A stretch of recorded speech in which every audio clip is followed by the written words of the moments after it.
Hello friends, मैं हूं हितेश दारे और मेरी चैनल स्टॉक्स 360 में आपका स्वागत है। इस वीडियो में हम मार्केट का ओवरव्यू करेंगे। आने वाले दिनों में कौन कौन से सेक्टर्स अच्छा परफॉर्म करने वाले हैं या कर रहे हैं उसके बारे में भी जानेंगे, और कौन से सेक्टर्स अच्छा परफॉर्म नहीं कर रहे उसके बारे में भी जानेंगे। हमें पता है कि ग्लोबल क्लूज की वजह से काफ़ी सारे इकोनॉमिक फैक्टर्स की वजह से भी मार्केट में उतार चढ़ाव दिख रहा है। रिसेंट पास्ट में जो मोदी जी ने बयान किया था regarding the price hike of petrol diesel और पब्लिक ट्रांसपोर्ट के यूजेज को लेके, और काफ़ी सारे दूसरे और भी स्टेटमेंट्स किए थे, उसके रहते मार्केट में हलचल दिख रही है। बट क्या उसका अर्थ ये है कि market all of a sudden नीचे ही जाने वाला है? बिल्कुल भी नहीं। तो उसका अर्थ ये भी है कि क्या मार्केट लॉन्ग टर्म में ऊपर की ओर जाएगा? तो ये सब फैक्टर्स के बारे में हम इस वीडियो में सीखेंगे। तो इसमें हम मार्केट पल्स के बारे में भी जानेंगे। मार्केट पल्स का मतलब है करंट स्टेट में मार्केट कौन से जोन पे है, कौन सी जगह पे खड़ा है, और उसके रहते आने वाले दिनों में आगे क्या दिखता है कि कौन से सेक्टर्स परफॉर्म करने वाले हैं।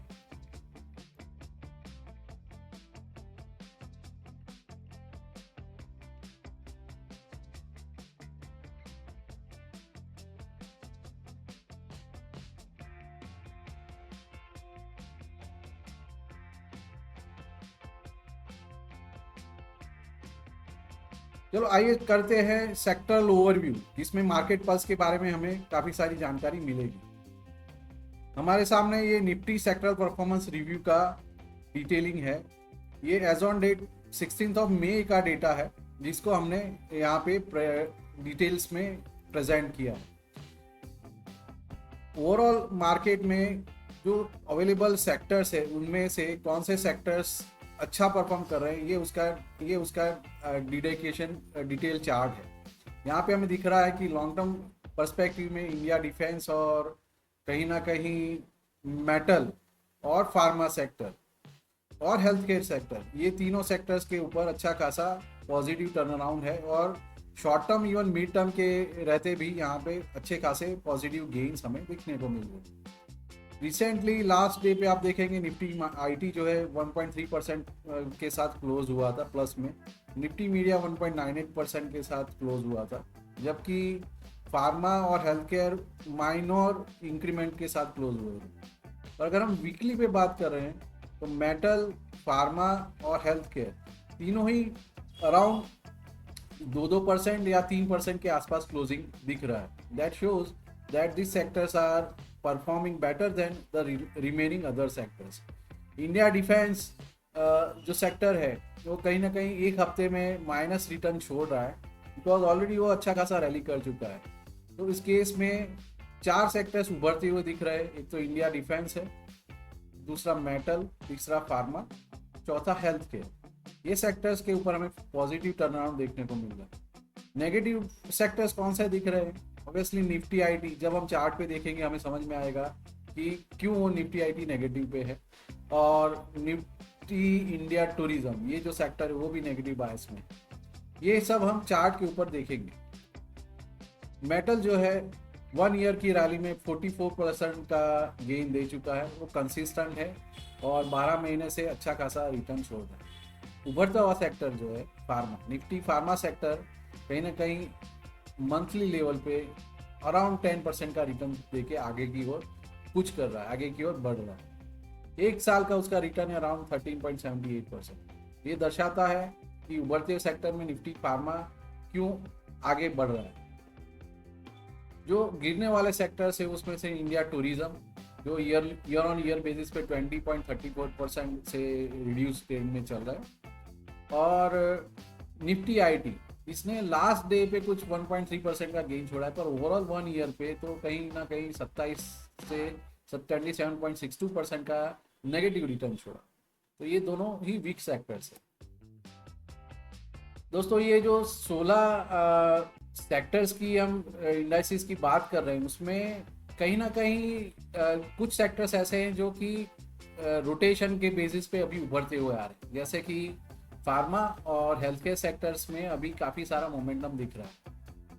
और जब जब कभी मार्केट में नेगेटिव बायस होता है तो there are two neutral sectors.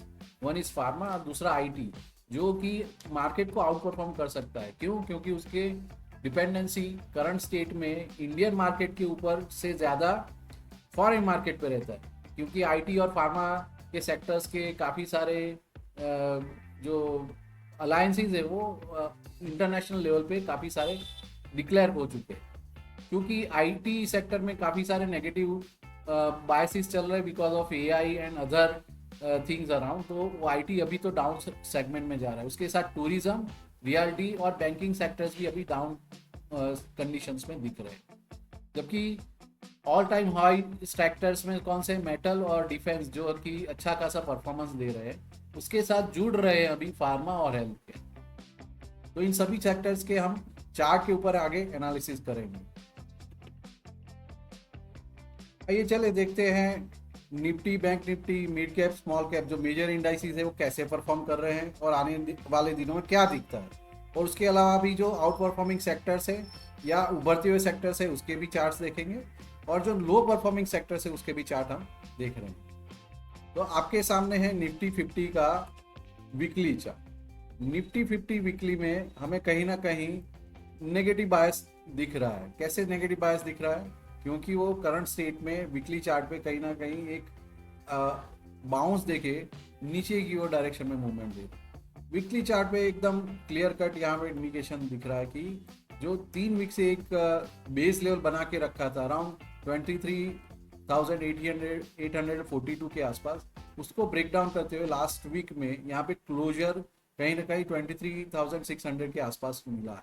तो वीकली चार्ट पे थोड़ा सा नेगेटिव बायस है। हम अगर डेली भी देखेंगे तो और अच्छा उस पर हमें इंडिकेशंस दिखेंगे। डेली चार्ट में यहाँ पे अच्छा खासा गैप है। जो गैप है वो अराउंड 23,500 से लेके अराउंड 23,100 तक का एक गैप है। वो गैप को वो ऑलरेडी यहाँ पे एक डोजी के थ्रू फिल कर चुका है, बट फिर भी यहाँ पे क्योंकि बायस ओवरऑल नेगेटिव है तो यहाँ पे नीचे की ओर जाने का एक रुझान दिख रहा है। क्योंकि ऑलरेडी वो एक वीकली चार्ट पे नेगेटिव बायस में क्लोज लुक किया। तो यहाँ पे करंट स्टेट में निफ्टी का मूवमेंट कुछ इस प्रकार हम एक्सपेक्ट कर सकते हैं। नीचे के लेवल को टेस्ट करने के लिए जाके वापिस ऊपर की ओर जा सकता है। This is what we can predict. So अभी के डेट में करंट लेवल पे अराउंड 23,600 की जो लेवल है उससे हम इस गैप को फिल करने का नकार नहीं सकते, या इस गैप के करस्पॉन्डिंग यहाँ पे अच्छा खासा मूवमेंट हो सकता है। ये गैप है अराउंड 23,100 के आसपास। उसके बाद नीचे अगर जाएगा, टम्बल डाउन होता है तो सीधा सीधा हमें ये लेवल देखने को मिल सकता है अराउंड 22,200 के आसपास का। तो ये जो दो लेवल है वो क्रूशियल लेवल है आने वाले दिनों में। वन इज 23,100 का और दूसरा जो है 22,100 के आसपास। ये जो दो लेवल है उसके लिए अच्छा खासा रेजिस्टेंस के लिए काम कर सकते हैं। आने वाले दिनों में इन लेवल्स के ऊपर हमें ध्यान देना चाहिए। चलो अब बात करते हैं निफ्टी बैंक इंडेक्स की। बैंक निफ्टी क्या दिखता है? बैंक निफ्टी भी कहीं ना कहीं निफ्टी के रहते वो जल्दी मूवमेंट देता है कंपेयर टू निफ्टी। क्यों? क्योंकि उसमें नंबर ऑफ स्टॉक्स कम है और compare to the Nifty indices. इस केस में जब हमने यहाँ पे बताया था कि वो एक जो ये जोन है उस जोन में जाके कहीं ना कहीं ऊपर की ओर जाने की कोशिश करेगा। पर हाल फिलहाल तो यहाँ पे कोई पॉजिटिव बायस दिख नहीं रहा है, पर यहाँ पे अभी भी गैप अवेलेबल है क्योंकि उसने 54,300 का ये जो डेली लेवल है वो ब्रेक डाउन किया है। तो हम ये एक्सपेक्ट कर सकते हैं कि गैप तक तो जरूर से आएगा और उसके बाद कहीं ना कहीं अगर वहाँ पे सपोर्ट लेता है तो सपोर्ट लेने के बाद वो कहीं ऊपर की ओर जाएगा। अगर उससे नीचे जाता है तो अराउंड 51,100 का जो लेवल है वो क्रूशियल सपोर्ट की या तो उसकी ओर जाने की वो कोशिश करेगा। यहाँ पे जो दो लेवल है वो मार्कआउट कर सकते हैं, आने वाले दिनों में वो टेस्ट करेगा 52,700 और जो दूसरा लेवल है वो कुछ अराउंड इस जोन के आसपास है 50,600 के आसपास का जोन, वो उसके लिए नीचे की ओर जा सकता है। तो क्योंकि बायस अभी नेगेटिव चल रहा है तो ये मूवमेंट पॉसिबल है। जो बैंक निफ्टी के बारे में ये डेली चार्ट था। वीकली चार्ट में कहीं ना कहीं हम जिस जोन की बात कर रहे हैं वो एक्चुअली उस जोन में अभी चल रहा है, तो उस वजह से यहाँ पे हम एक्सपेक्ट कर सकते हैं कि इस जोन को तो मोमेंटम देके ऊपर की ओर जाए।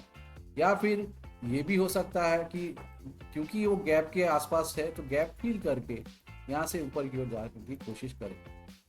चलो बात करते हैं निफ्टी मिड कैप की। Nifty mid cap weekly chart पे कहीं ना कहीं ऑल टाइम हाई रेजिस्टेंस को टच करके कहीं ना कहीं नीचे की ओर जाने की कोशिश कर रहा है, क्योंकि ये जो करंट स्टेट में कैंडल तैयार हुई है वीकली कैंडल, वो थोड़ी सी नेगेटिव बायस वाली है। पर क्योंकि ये overall all time high breakout कर चुका है तो यहाँ पे कंसोलिडेशन पॉसिबल। कंसोलिडेशन कैसे दिखेगा हम देखते हैं डेली चार्ट। डेली चार्ट पे क्या दिखता है? डेली चार्ट पे जो मैं कंसोलिडेशन की बात कर रहा हूँ, ये कंसोलिडेशन जोन ऑलरेडी वो ऑल टाइम हाई ब्रेकआउट करके वहाँ पे सस्टेन नहीं किया, तो मतलब वो प्रीवियस सपोर्ट के आसपास जाने की कोशिश कर रहा है। करंट स्टेट में वो प्रीवियस सपोर्ट या तो इस जोन के आसपास है, जो कि अराउंड 60,000 के आसपास का सपोर्ट जोन। तो ये 60,000 सपोर्ट जब तक इंटैक्ट है तब तक वो नीचे की डायरेक्शन में मूव करेगा, ऐसा मुझे नहीं लगता है। हो सकता है कि वो सीधा सीधा यहाँ से सपोर्ट लेके ऊपर की ओर चला जाए। तो ये है आपका निफ्टी मिड कैप, जो कि अभी भी मोमेंटम बनाए रखा है। Compare to Bank Nifty and Nifty ये थोड़ा स्ट्रांग है। अब बात करते हैं Nifty small cap index. Nifty small cap index में अच्छा खासा बेरिश एंगल्फिंग देखने को मिल रहा है। ये बेरिश एंगल्फिंग एक क्रूशियल रेजिस्टेंस के आसपास बना है। आप देखेंगे पास में ऐसी सिमिलर कैंडल्स के बाद कोई फॉलोअप कैंडल आई और उसके बाद कंटिन्यूस डाउन रैली देखने को मिली। ये वीकली चार्ट है, तो जो मैं बात कर रहा हूँ कि ये एंगल्फिंग है, तो ये सी बेरिश पियर्सिंग है या तो बेरिश एंगल्फिंग है। बेरिश एंगल्फिंग के बाद 2-4 दिन का एक अपमूव आता है और वहाँ से रिटेस्ट होकर नीचे की ओर जाता है। यहाँ पे नेगेटिव बायस ज़्यादा स्ट्रॉन्ग लग रहा है compare to small mid cap index. तो स्मॉल कैप में कहीं ना कहीं ये नीचे की डायरेक्शन में मूव करने की कोशिश कर रहा है। वीकली चार्ट पे यहाँ पे ये जो गैप है ये डेली टाइम फ्रेम पे दिखता है। इस गैप को फिल करके हो सकता है इस डायरेक्शन में मूव करें। तो अगर डेली टाइम फ्रेम पे दिखते हैं तो कैसा दिखता है गैप? जो मैं जिस गैप की बात कर रहा हूँ ये गैप वो यहाँ पे जो स्लैंटेड रेजिस्टेंस लाइन को अगर हम मार्कआउट करके देखते हैं करंट स्टेट में, तो उसको हम ये बोल सकते हैं कि एक मूव ये पॉसिबल है, क्योंकि वो रेजिस्टेंस लाइन जो है अभी वो ब्रेकआउट हो चुकी है। तो यहाँ पे एक मूव ये पॉसिबल है, या तो जो दूसरा मूव यहाँ पे गैप है, गैप फिल करके यहाँ पे दूसरा मूव ये पॉसिबल। तो हम यहाँ पे देख रहे हैं कि कहीं ना कहीं इसमें नेगेटिव बायस दिख रहा है और ये कुछ ना कुछ हेड एंड शोल्डर जैसा पैटर्न बना है। कैसे दिख रहा है हेड एंड शोल्डर? छोटे से टाइम फ्रेम पे यहाँ पे देखेंगे तो राइट शोल्डर ये है, यहाँ पे हेड बना हुआ है और यहाँ पे कहीं ना कहीं लेफ्ट शोल्डर राइट शोल्डर बनेगा और नीचे की ओर ये मूवमेंट की ओर जा रहा है। तो ये है आपका head and shoulder in terms of Nifty small cap. तो कहीं ना कहीं नेगेटिव बायस में है। हम ये करंट आने वाले दिनों में अराउंड 15,800 का लेवल देख सकते हैं। ये भी एक क्लटर जोन और ये यहाँ पे एक रेजिस्टेंस लाइन का सपोर्ट भी हो सकता है। तो यहाँ पे एक मूवमेंट यहाँ से भी पॉसिबल है अराउंड 16,300 के आसपास का, 200 के आसपास का है, या 15,800 के आसपास का एक दूसरा लेवल अवेलेबल। अब बात करते हैं अच्छे चलने वाले सेक्टर्स की। इसमें पहला सेक्टर है Nifty metal index. Nifty metal index all time high breakout करके ऊपर की ओर डायरेक्शन में मूवमेंट कभी दे रहा है। वीकली चार्ट पे कहीं ना कहीं क्योंकि ये ब्रेकआउट कर चुका है तो वो प्रीवियस जोन को रिटेस्ट करने के लिए आएगा, ऐसा सिनारियो दिख रहा है। यहाँ पे मूवमेंट्स इस प्रकार पॉसिबल है। यहाँ पे हम डेली चार्ट पे अगर देखते हैं निफ्टी मेटल में, तो निफ्टी मेटल में एक बेरिश एंगल्फिंग 100% हुआ। बेरिश एंगल्फिंग के बाद वो भी at the top of the movement हुआ है। तो यहाँ पे ये जो गैप है at the all time high level, उसको वो टेस्ट करते हुए ऊपर जा सकता है। तो ये मूवमेंट यहाँ पे पॉसिबल है। मार्कआउट दिस लेवल 12,500 का लेवल है, वो निफ्टी मेटल इंडेक्स यहाँ की ओर आके ऊपर की ओर जा सकता है। तो ये इसलिए है क्योंकि ये ऑल टाइम हाई लेवल है। ऑल टाइम हाई के नीचे कहीं ना कहीं गैप है और गैप अभी भी अनफिल्ड गैप। करंट स्टेट में ये सीधा नेगेटिव इंडिकेशन दे रहा है कि ये नीचे की ओर जाके ऊपर जाए। अब बात करते हैं दूसरा इंडेक्स जो कि डिफेंस इंडेक्स है। डिफेंस इंडेक्स कहीं ना कहीं कंसोलिडेशन ब्रेकआउट के बाद, ये कंसोलिडेशन ब्रेकआउट आया यहाँ पे इस कैंडल से, this is a candle, which has shown the breakout, और उसके बाद ऑल टाइम हाई ब्रेकआउट भी आया, उसका एक फॉलो अप कैंडल आया। ये फॉलो अप कैंडल जो है वो कहीं ना कहीं पियर्सिंग कैंडल है वीकली टाइम फ्रेम। और जो ये जोन बना है, जो दिस इज अ क्लटर, यहाँ पे कहीं ना कहीं कंसोलिडेशन पॉसिबल है, और उसको ध्यान में रखते हुए कहीं उसके बाद ऊपर जाने की यहाँ पे पॉसिबिलिटी है। कैसे देखता है डेली चार्ट पे? डेली चार्ट पे जो कंसोलिडेशन जोन की मैं बात कर रहा हूँ, प्रीवियसली यहाँ पे एक क्लटर है, अगर इस क्लटर को सस्टेन कर पाएगा, अगर कर जाता है सस्टेन, तो इस जोन में कहीं ना कहीं कंसोलिडेट होके वो ऊपर की ओर जाने की कोशिश करेगा। यहाँ से कंसोलिडेट होके ऊपर की ओर जाने की कोशिश कर सकता हूँ। तो this is the predicted move for Nifty defence index. अभी बात करते हैं जो इमर्जिंग इंडेक्स है Nifty pharma.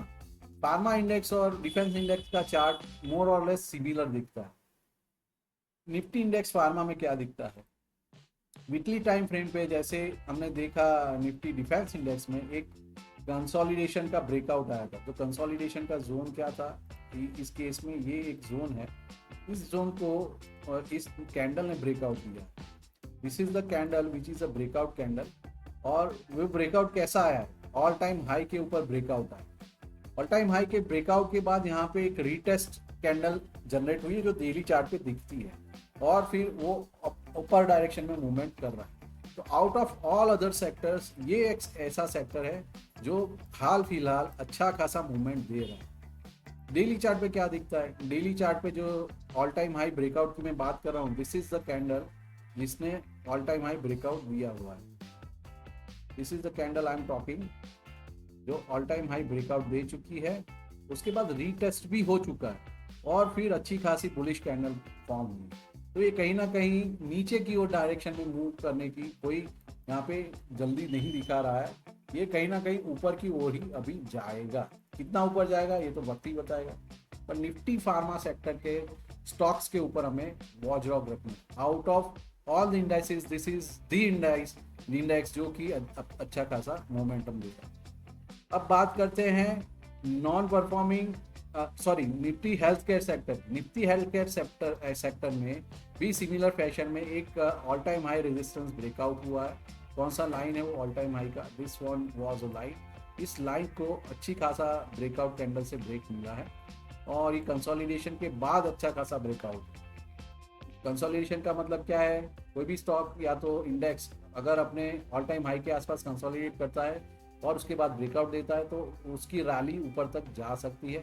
That is a predicted move. इस केस में अगर वीकली चार्ट पे भी देखते हैं तो यहाँ पे ब्रेकआउट के बाद एक फॉलोअप कैंडल बनी है, जो हमें डेली में दिखेगा कि ये कहीं ना कहीं डेली में भी अच्छा खासा मोमेंटम बना के ऊपर की ओर जा रहा है। जस्ट लाइक हमने देखा निफ्टी फार्मा, ये हेल्थ केयर सेक्टर में भी एक ऑल टाइम हाई ब्रेकआउट के बाद एक फॉलोअप जनरेट हुआ है, फॉलोअप के बाद एक रैली चालू हुई। तो ये रैली यहाँ पे रुकने वाली नहीं है। तो दूसरा परफॉर्मिंग सेक्टर है after pharma the health care sector, जिसके स्टॉक्स के ऊपर हमें ध्यान देना चाहिए।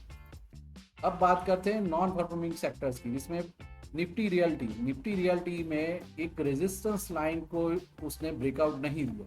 रेजिस्टेंस लाइन को ब्रेकआउट नहीं दिया तो कहाँ जाएगा? वो अपने सपोर्ट की ओर जाएगा। तो सपोर्ट कहाँ बनता है?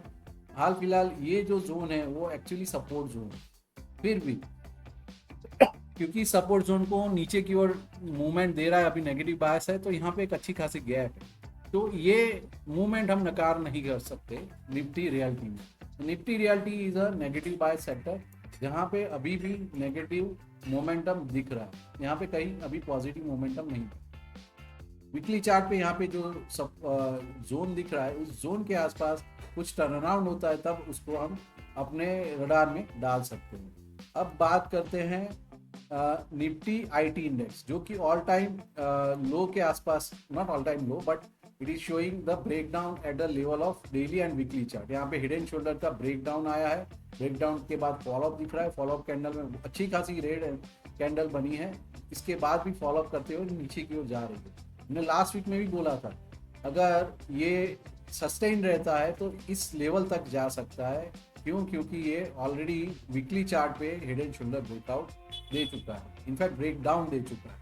तो यहाँ पे ये मोमेंटम अभी नेगेटिव बायस में है, सबसे नेगेटिव बायस सेक्टर अभी के दिनों में इसको माना जा सकता है। अब बात करते हैं the last index that is a tourism index.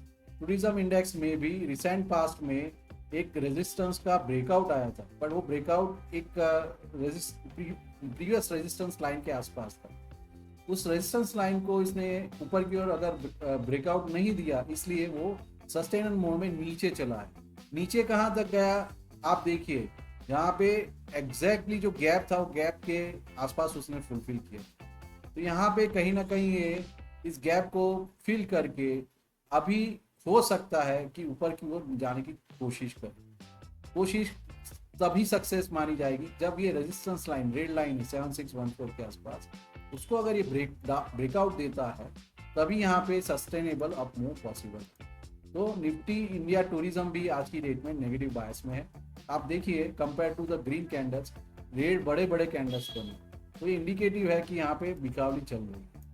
So overall sectors को ध्यान में रखते हुए 3 सेक्टर्स ऐसे हैं जिसके ऊपर हमें ज़्यादा ध्यान देना है। Nifty pharma, Nifty health care और निफ्टी मेटल। और जो ऑलरेडी चल रहा सेक्टर है उसमें निफ्टी इंडिया डिफेंस है। फिर भी ये 4 सेक्टर्स के ऊपर में ध्यान देना, जो जिसके स्टॉक्स के ऊपर अगर हम वॉच डॉग रखेंगे और अल्फा परफॉर्मेंस को पकड़ेंगे तो वहाँ पे हमारा गेन्स बन सकता है। बाकी निफ्टी आईटी, निफ्टी टूरिज्म और निफ्टी रियल्टी, ये सेक्टर्स डाउन परफॉर्मिंग सेक्टर्स है और ये आने वाले दिनों में भी डाउन ही रहने वाले, ऐसा चार्ट से दिखता है। अगर आपको मेरा ये वीडियो पसंद आया हो तो अपने फ्रेंड्स के साथ ये वीडियो ज़रूर से शेयर करना और मेरी चैनल को ज़रूर से सब्सक्राइब करना और share with your friends. Do press like button. Thank you for watching.